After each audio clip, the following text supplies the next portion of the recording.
excited, very happy to be here. Thank you, Gigmit, and also Yamaha. And yeah, I think we will just start now. Just have a look at the time. And yeah, today we're going to talk about music production for singer-songwriters.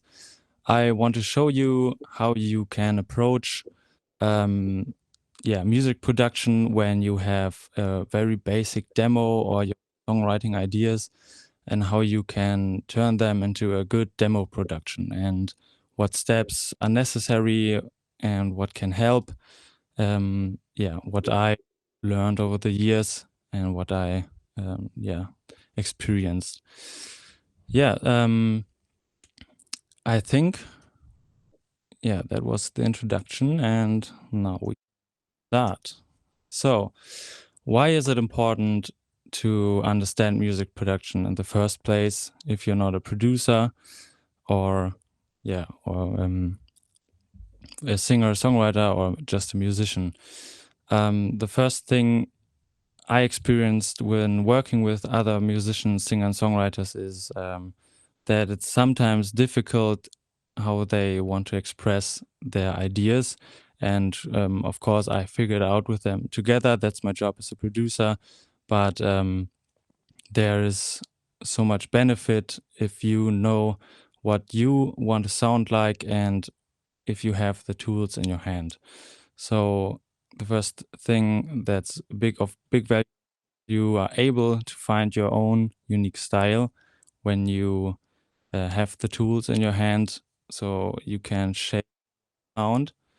And another good thing to have is if you have these produced demos and you, for example, a songwriter, you write or you want to write for other artists and want to pitch songs, you can then have these better demos so they can really understand what you want to show them as a song.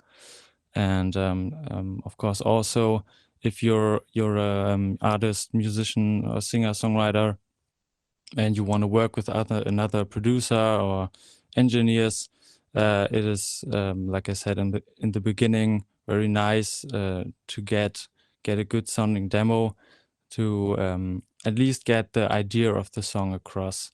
So then the producer can then polish it up, work with it, understand you way better.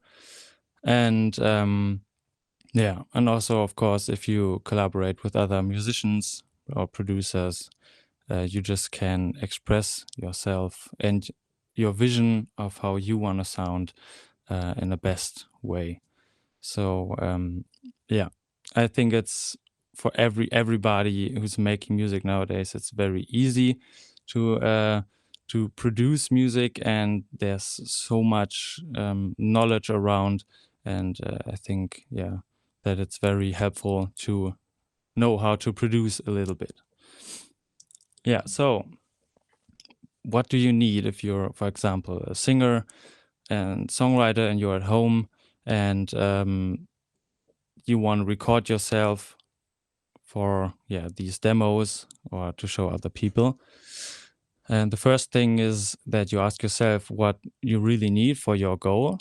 For example, when your goal is, okay, I just want to record my voice and send these audio tracks to a producer, then of course you need the most basic setup, which is nowadays very cheap, good quality, and affordable. For example, this mic here, it's a large diaphragm condenser microphone. It's very good for vocals, for example. But I think for stuff at the beginning, if you start recording yourself, it's not that important which type of microphone you take, but there are some microphones that suit vocals, for example, better, like these large diaphragm condenser mics. Then, of course, you need an audio interface like this, small. I hope you can see me. Like a small, this is from Steinberg with one input. This I take it with me when I'm traveling, for example. That's all I need. And of course, headphones or some speakers. that's up to you, and also of course for the budget. Yeah, so these three I think is the most important thing. You can take it everywhere, record yourself. Of course you need an XLR cable for the microphone into your interface. And yeah, if you record at home, for example, you want to record vocals or acoustic guitar, some sort of acoustic treatment would be nice. If you can't afford that, because that's science and a field on its own, it's can be very expensive. Oh yeah, I would just take mattresses or blankets over your head and then record your vocals, so you get a very dry sound. That's always good to have. So the producer, or when you want to process your vocals, and they are not so roomy, noisy. And yes, so you really don't need expensive gear to sound professional, and expensive gear won't make you a better songwriter. When you're more experienced and have your first little setup, then of course it's a lot of fun to play with other more gear. I have I have gathered some gear over the years here also, so that's all different colors and yeah, fun to play with, but it's definitely not necessary. So if the song is good, and or you're just a good musician, have a good sounding voice, good ideas, there's really no need for the super expensive stuff. And yeah, and even smartphone and laptop mics nowadays sound pretty good. And for example, when you have recorded your voice with your phone, you can nowadays use so much plugins, or even the whole AI stuff that's coming right now, for reducing this noise in your recording, or the room reverb, so it's more dry. Yeah, there's a lot of stuff that really helps. Even if you record in a setup like this, for example, sometimes you still need some reduction in noise and room reverb stuff. Yeah, so before I show you some music, I just want to quickly talk a little bit about mindset. Especially as a beginner, I think it's pretty overwhelming, all the information that are out there.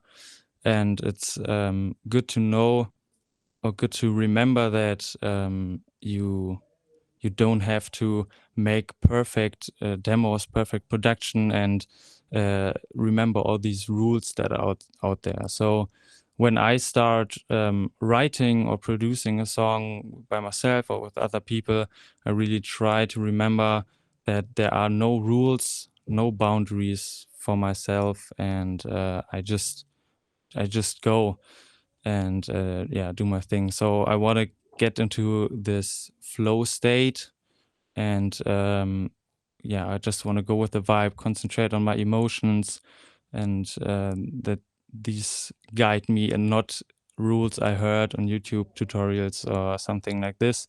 I really want the vibe going, and trust in the process. Like I've written there, the work reveals itself. So you really should trust the process. And even if you think, that sounds not that good, it's also another information that you know what you don't know, and that you can keep going from there on. So, and another thing I really like to remember myself, it's very basic, but sometimes I forget it myself, is thinking in contrasts. So contrasts are loud noises, quiet noises, very dry vocals, wet vocals, very reverby, for example. So all these contrasts, this black and white stuff. And not only have this in mind when I, for example, mix a song, but also when I write songs. I play a lot of notes, I play fewer notes, depends on the song, of course. How many instruments do I want to have in this part, and then another part there's just one instrument. So this thinking is very important, I think. And yeah, I will come back to this later. Yeah, so now I want to show you a demo of a song of a project of myself. It's together with a singer, so we are a duo. Our name is Amos Fleur, or Amos Fleur. We do electronic, edgy pop music. And yeah, I just want to show you how normally I start a song, and it's always begins with a demo like this, and it's not very good, and that doesn't even matter. So it's just to have the idea, and after that I show you how the end product sounded.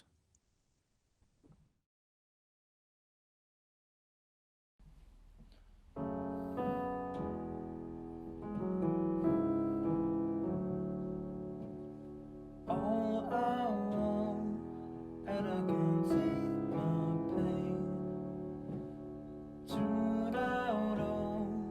Da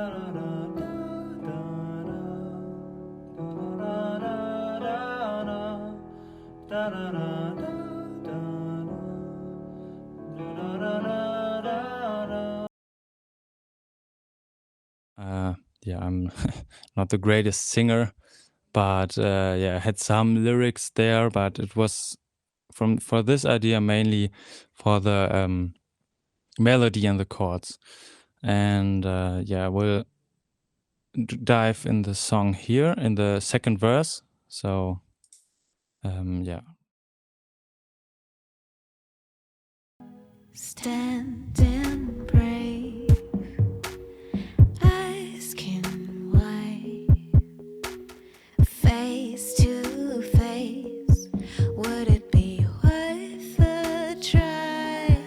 And it takes years and years to figure it out. Keep fighting my fears to let go of self-doubt. This shit's fucked, just grow up, still not enough. I don't wanna get hurt by your words anymore. I don't need fake love to fall for. You're a stranger to me, I don't know how to feel. You fucked up, wish that you could see through my eyes. One down time, through my eyes. Yeah, so this is a more emotional ballad song of ours. I will show you another song later that's way more energetic.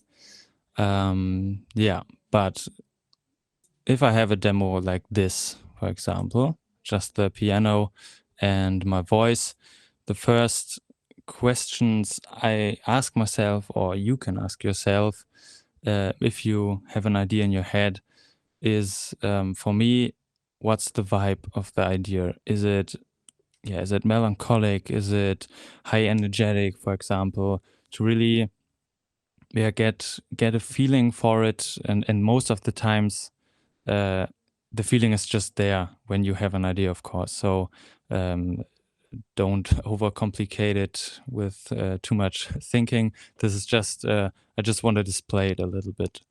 Yeah. So yeah, I want to know what's the vibe of the idea.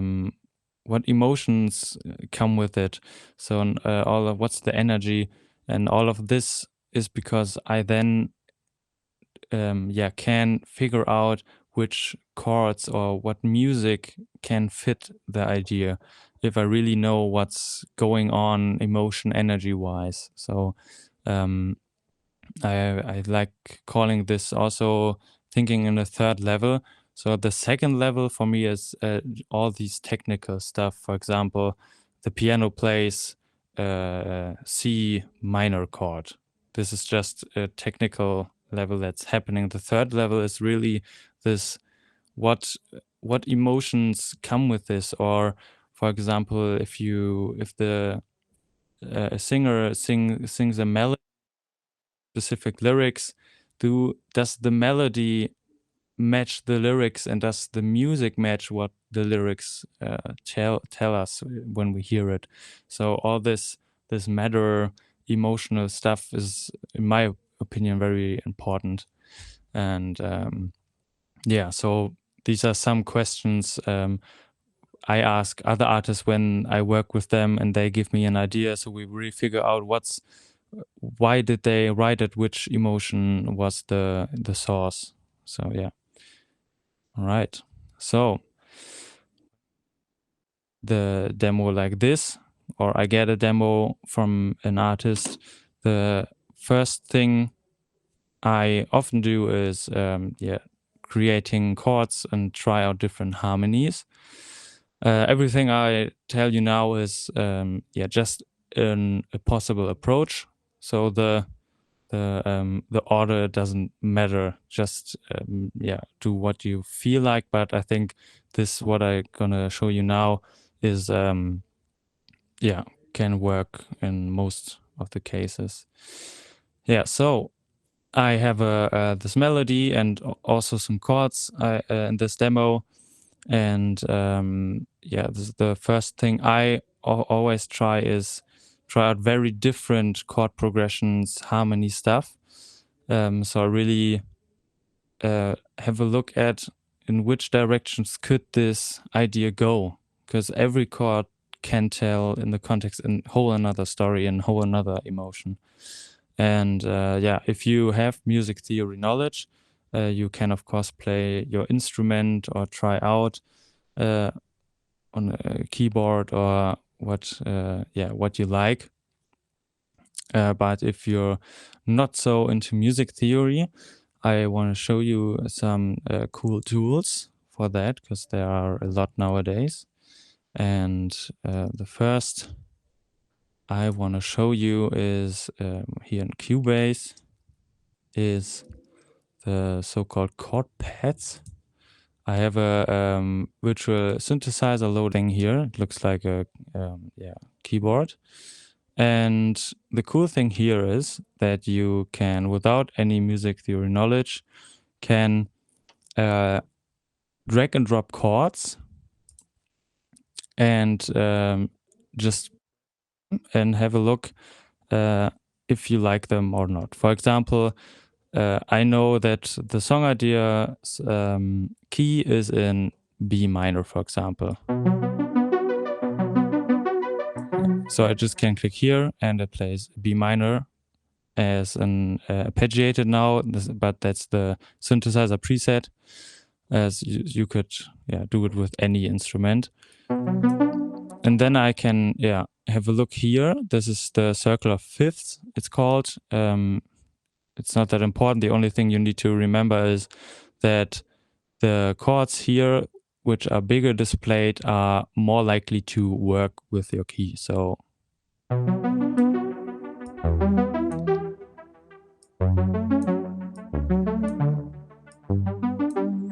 so chords here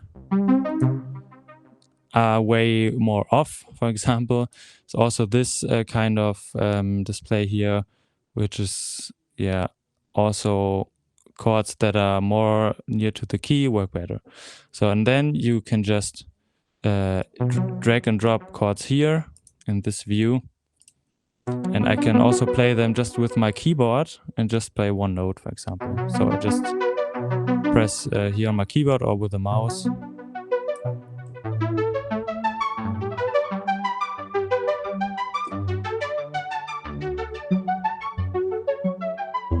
Yeah, so that's very cool. Then you can change some extension notes, add them. For example, this is B minor 7 with a 9th. You don't have to know what it is, but just listen if you like the sound. You can also change the voicing, so the order of the notes.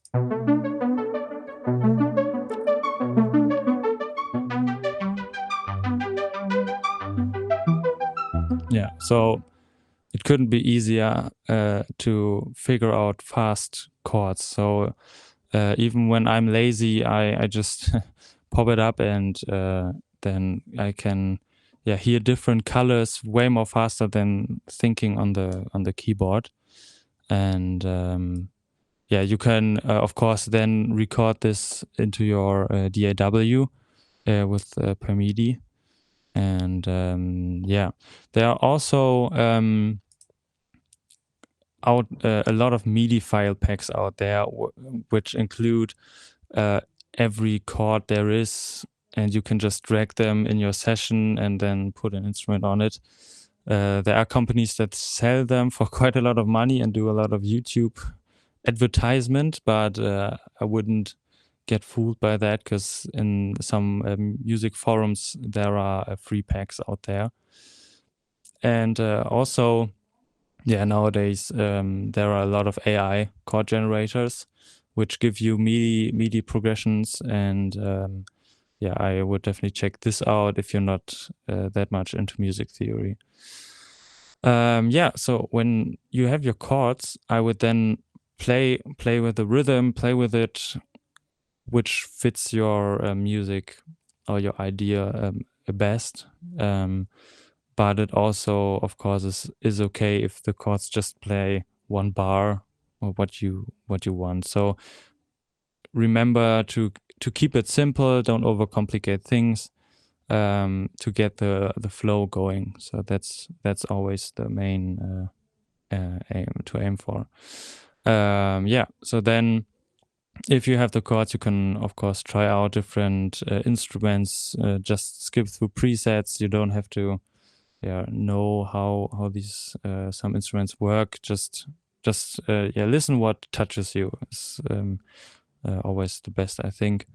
And and with this in mind, also have a look at what's the main instrument or the main sound for my idea. What transports the emotions I want to get over the best? Is it a guitar? Is it a piano? Is it a synthesizer? And this sort. So again, this third level thing, does the sound reflect the emotion?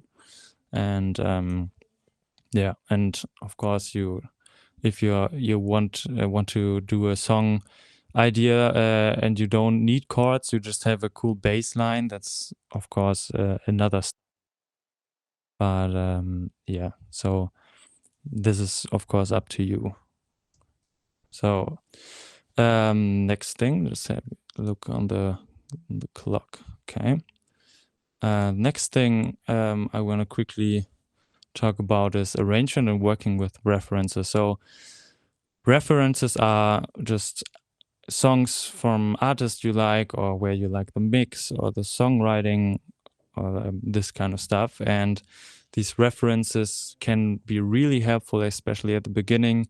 I did this a lot when I learned music production, and I used the other songs that are similar to my song, not to copy them, of course, but to take them as a guide. For example, for the song structure, I load them in my session, and then if I'm unsure how long should my parts be in my arrangement, you can basically start copying the length of the different parts, and by time you will see if you like, for example, I don't think my second verse should be that long. I want it to be shorter, but it's a good starting point, I think.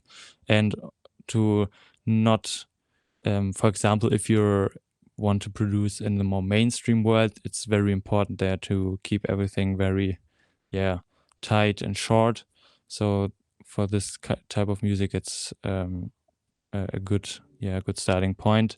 There's also a very cool way to compare your mix, especially, or your frequency sound of your song with other songs, with so-called EQ matching. There are a lot of equalizers out there, for example, the Fab Filter Pro 2 or 3, and there you can analyze both songs and then they give you an equalizer curve on your song compared to the other song. This is sometimes also very helpful to use an EQ match with references. And yeah, of course, also references help understanding contrasts and energy and what works in these songs, what can maybe work with my song. So yeah, that's always very helpful to have references in your session. And if you want to download high quality references from Spotify, for example, there are 2 programs you can use. One is called Soundflower. It's for Mac only. It's like a virtual interface, and then you can record from Cubase into your DAW in high quality, which is pretty nice, and don't download from YouTube in bad quality. And for Windows users, it's called one is called Virtual Audio Cable. There are different companies that do that, but this is always nice to have. Okay, so next thing, when I have my chords, I have the basic vibe of my idea going. I wanna maybe lay down a rhythmic stuff or a beat or something like this. And we don't want to get too complicated with that also, because programming beats and drums, even especially if you're not a drummer, can be very overwhelming. But there are a lot of cool stuff that can help you. And the first thing I try out is or I think about is what kind of drums does the idea need. So do I need real plate drums, for example? This would of course be very a lot of work recording a real drum kit and a lot of knowledge in a studio, but this is possible, of course. Then programming just with your mouse in your DAW, I'm not a big fan of that, because in my opinion, I think it's not that musical to lay down MIDI bricks with your mouse, and I don't like it very much. So I would recommend doing it more musically, for example, with playing with MIDI controllers. Even if you're not very tight in playing, for example, on your keyboard, you can quantize it and edit it as you wish. But it's always good to give it more musicality. And you can, of course, give it musicality by just programming with your mouse. But I think it's for me, it's not that musical. And speaking of quantizing, you don't, of course, have to quantize it every time. Play with it. It doesn't have to be on the grid all the time. You can add swing in DAW, so it's more humanized. So always keep this in mind. Of course, when you do like techno music or like more electronic stuff that really has to be on the grid, that's good to have. But even there is a lot of swing and off-grid stuff possible, of course. So one super great tool, maybe some of you know this already, for drum samples, and basically every samples is one of the biggest sample libraries out there, and it's called Splice. And it looks like this.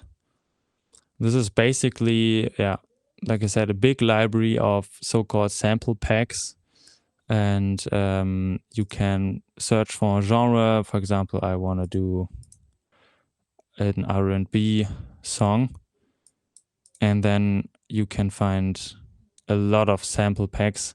And these sample packs contain different amounts of one-shot samples. For example, just a clap, or there are loops, so whole melody loops, whole drum loops you can use, and you can filter it. And I think most of the producers use this as their source for sounds. even if you do like Foley work for films or stuff like this, there's a lot of stuff to get. And how you can work with this is, for example, you need a like a drum or a pad thing. Every DAW has this, and you can basically just drag and drop your sounds from here in the agent, in the Groove agent, for example, here in Cubase.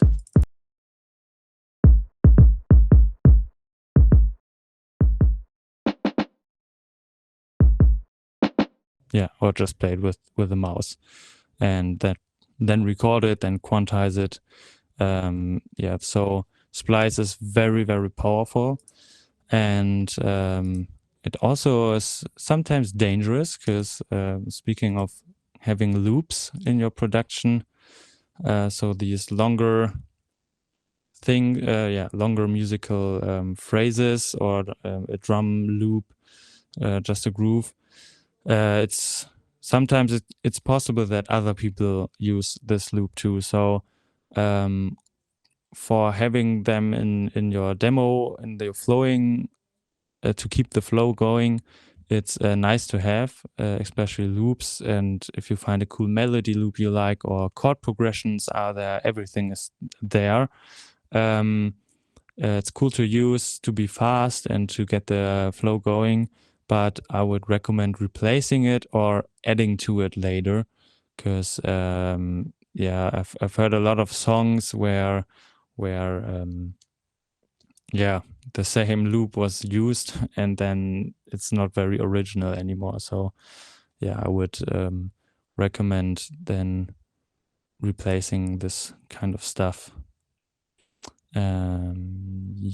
So there, of course, just don't forget it. Also, these kind of, if you want real drums and you can't record them, there are VST instruments like this. Whoops, it's the wrong one.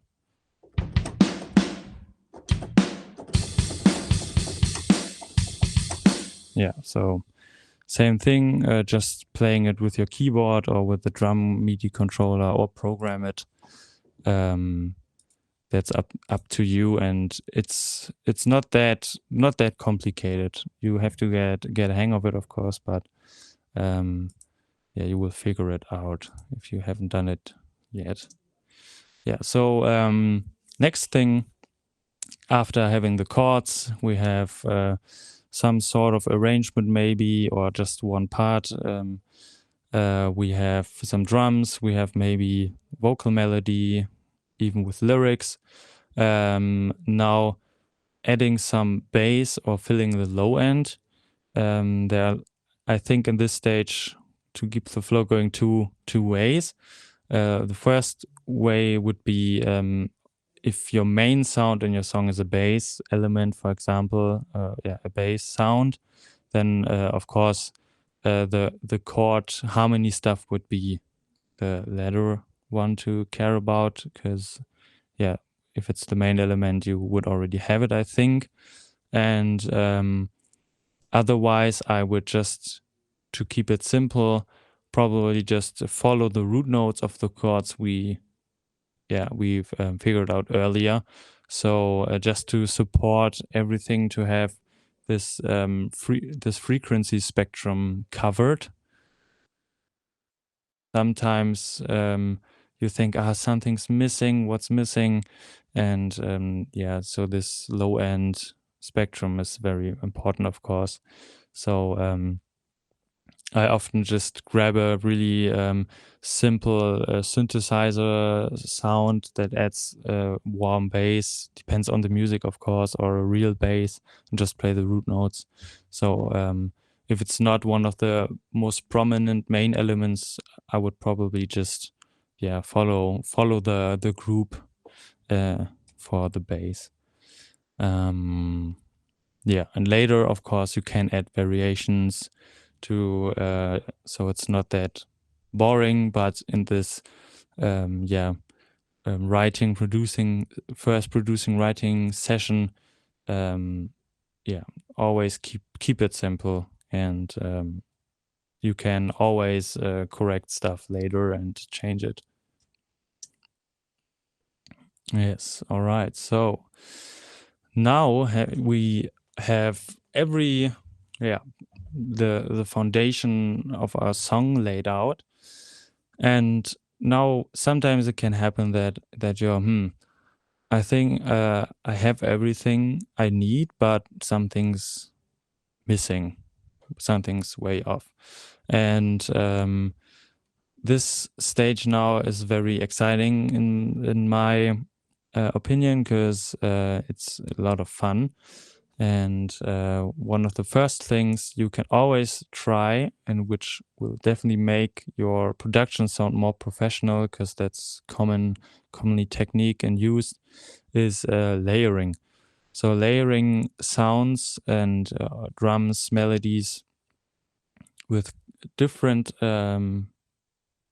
instruments. For example, if you have a melody and not only one guitar plays it, but also a synthesizer is added and the piano plays the melody, you can create this sonically interesting textures and mix them in different levels, of course, as you like. But this can make a sound very more more exciting, more interesting. For example, you have a dry guitar that plays the melody, and in the background is a piano which is very lush and has more reverb, and this creates this another depth with it. So I would always try layering, or even layer your vocal melody with an instrument, for example. And you can also, of course, layer drums. And this is for me, I really love layering drums, because it makes everything can make everything way more interesting. If you have a very minimalistic style or song where really only one bass drum and snare hit is needed, then just do that, of course. But a lot of times it's fun to have multiple things playing the same. So I have this drum beat here.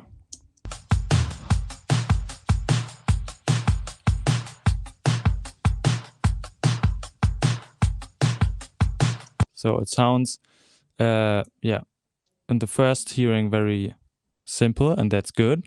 We want that to keep the simplicity, and when the whole production is coming, unmuted, then the things get a little bit back in the mix, of course. So for example, here I have two different bass drums.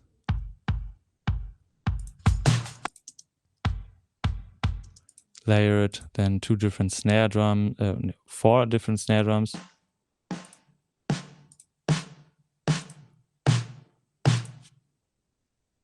Yeah, so together they create a new snare drum, and that's then also way more original. And of course, here some different hi-hats. A tambourine is in there, another tambourine, some percussion stuff, and also some toms here. So, and all together they create this way more interesting beat. So you can really level up your sound with layering. So that's always very fun. And another thing to fill out the space that's maybe missing now, you feel it's missing, is of course playing with creative FX, for example, reverbs, delays, modulation stuff, and just maybe with automation. That's of course a little bit advanced, but playing with for example a reverb and having this contrast thing I mentioned earlier in mind. For example, you have a guitar that plays very dry, and then for one short phrase there comes a very large reverb on it, and then it cuts away, and that fills the space also. So you don't need sometimes you don't need more instruments, but play with other stuff that can fill the space. And another thing I do in most of my productions, when everything is set and it sounds good, you probably could release it like this. I love to collect some ear candy. And ear candy is basically just playing with every instruments you have without thinking about rules or what the music is playing. Just creating more like textures, not like chords and melodies, but maybe melodies, but more like sounds. And I just record for, I don't know, 30 takes and just play with the stuff. For example, if I have the synthesizer here, I just grab my effects and play with it, just record it, and later I chop it up and sort things out and structure it later. So, for example, I just play some stuff here.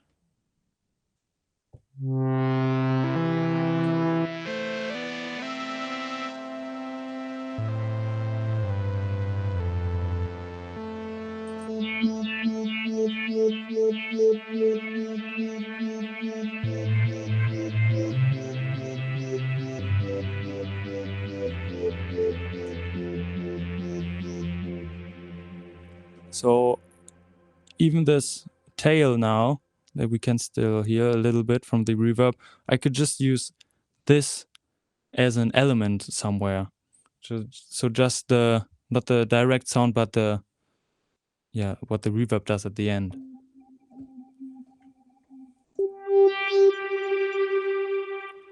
So just this, and I would take it and maybe I can put it in my production at some point.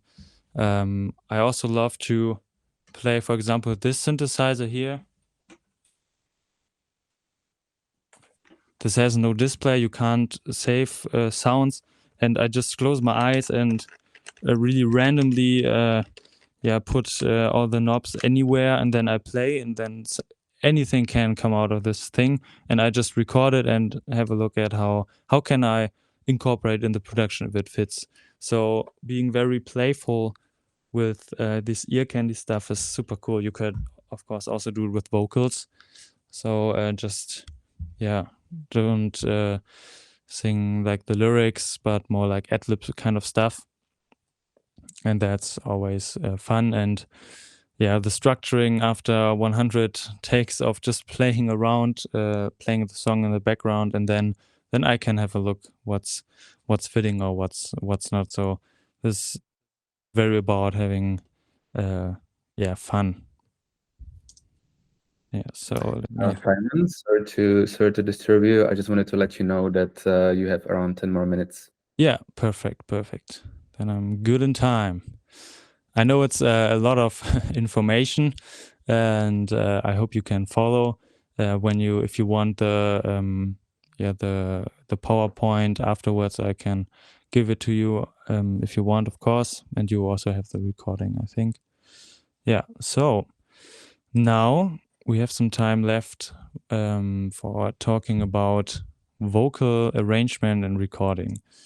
So this one, I really love recording vocals and play with everything that's possible, and a lot of cool things are possible in my opinion. And I will start talking about some basic stuff which probably works. I think in 95% of the time it can work if it fits the genre and the song, of course. But normally when I record with a singer, we start with the main vocals for each part, of course. Do a lot of takes, then comp it. So we choose the best bits from each take. Sometimes some singers love to do the whole song, which could also be very nice. Depends on the music. So if we have the main vocals, record it, then the typical stuff I would do, and most in most productions, is record overdubs of the main vocal. So the typical thing a lot of people do is have one hard pan left, one hard pan right, so very with the same energy as the main vocal, so you have this doubles. Then I love doing another overdub with a more softer singing. Also two more of this, and then sometimes also having like whisper tracks, so very airy tracks, and also two of these or more. I will show you a production very soon, some examples. And so playing with different nuances and colors with your voice, singing the same stuff, and can sound very cool. So this is not about having them all very high in volume, but mixing them with taste, very so the main vocal gets supported, gets another color. It's the same as layering I said earlier. And what you can also do, for example, if you only have one vocal, there are a lot of tricks to create stereo width. So when you don't have the opportunity to record more overdubs, or you just don't have them, there are different techniques you can use. For example, one is, and I would probably look it up later because it's, I don't think if you can remember it later. It's the Haas effect. So you copy your vocal 2 times, pan them hard left, hard right, and then you detune them in cents a little bit. The one -5 cents, the other one plus 7 cents, and also delay them a little bit. And by that you can create a fake stereo width, for example, if you don't have another recorded overdubs. And in pop music, for example, or electronic music, I think almost every time I will pitch the main vocal an octave down. Just I will show you in a second, an octave up sometimes, or I do formant shifting. This is not pitching, but changing the formant. So it sounds more like this. And I oftentimes just mix them in, even if the song, for example, isn't that electronic, but it can add a very cool sonic feature to the main vocal. So but the volume difference is quite a lot. It's very about subtle changes sometimes.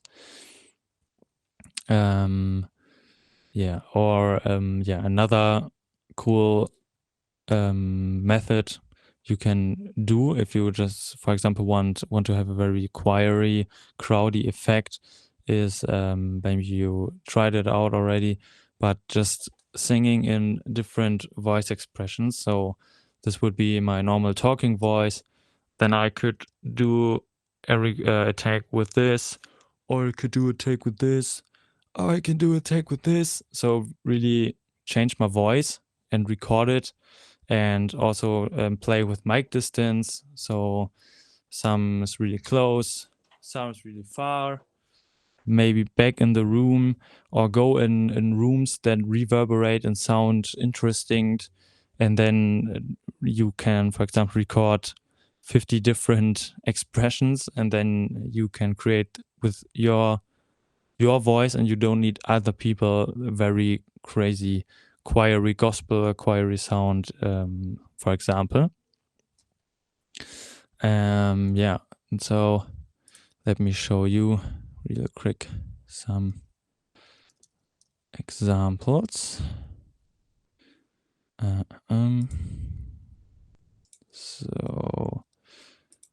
So this is another song of one of my projects.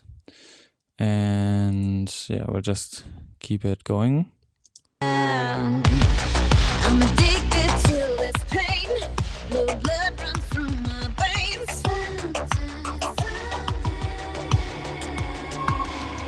I know I will never let go. So yes, you can hear the main vocal is quite loud, of course. Just let me uncheck these. I will just solo the vocals, and then you can hear how many layers they are. And also pay attention to, there's one choir coming which is getting a lot of reverb, and then it directly cuts. So this is one of these examples for playing with contrast. This is coming here, this part. I'm addicted to this pain. Blue blood runs through my veins. Sometimes, someday, I know I will never let go. So as you can hear, it's very, a lot of stuff is happening, but in the production, not everything is hearable. So for example, This pain, blue. this is the main deep-pitched vocal. I'm addicted to this pain. This is a four-month pitched vocal. Blue blood runs through my veins. And here are, for example, the normal overdubs, panned left, right. I'm addicted to this pain. Blue blood. So yeah, very different stuff happening. In the other song I showed you at the beginning, in this song we had, I think, over 160 vocal tracks, especially in the chorus. Yeah, let's just show you. Anymore, I don't need fake love to fall for. You're a stranger to me, I don't know how to feel. You, I wish that you could see through my eyes. One damn time, through my eyes. Yeah, so the vocals really act as an instrument, another instrument which is adding melodies and stuff, and some parts come in, come out. So yeah, be very playful with that. And yeah, so yeah, another thing, maybe to clarify, most or every time, I think in most of the productions, vocals get processed with Melodyne, so pitch correction tool. This can really make a difference to make a demo sound professional, even if it's a little bit tuning. So I would recommend that. And yeah, using autotune, of course, depends on the music. In like more modern music, even if autotune is very slightly activated, it adds a specific sound that's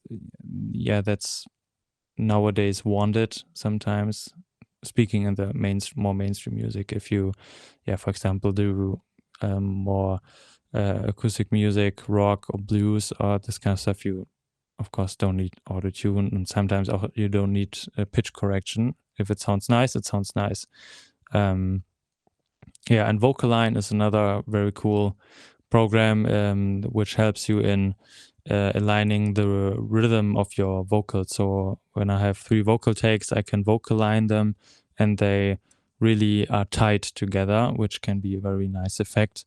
But sometimes if you don't, the vocals are slightly different, it creates this natural chorus modulation effect, which can also be nice. So it's up to taste. So I think when you approach vocals, really what's the singer's role, and maybe how can I color the song sound with more vocal stuff than just a main vocal or some ad-libs that are coming in between phrases, for example. And again, creating contrast, like I showed you, with reverbs, with a lot of choirs, less choirs, and all this stuff. Yeah. Last point, just some honorable mentions for if overall mix bus plugins. So mix bus is where every instrument you just created gets in, so the master fader, and there are super cool plugins out there that really help you shape your whole demo. So for example, Isotope Ozone 10 is cool. They do a different kind of EQ compression stuff. Soothe 2 is cool. Goldfuss EQ. These are, I think, 3 plugins. If you put them on your demo and you don't have any knowledge about mixing, they really help you get a good demo sound, which sounds professional and cleans up a lot of stuff. Yes, so that's from my side. I hope there are some questions. If not, that's also good. But yeah, I hope this was some information for you that was useful. I know it was a lot, was very few time, but I hope you learned something.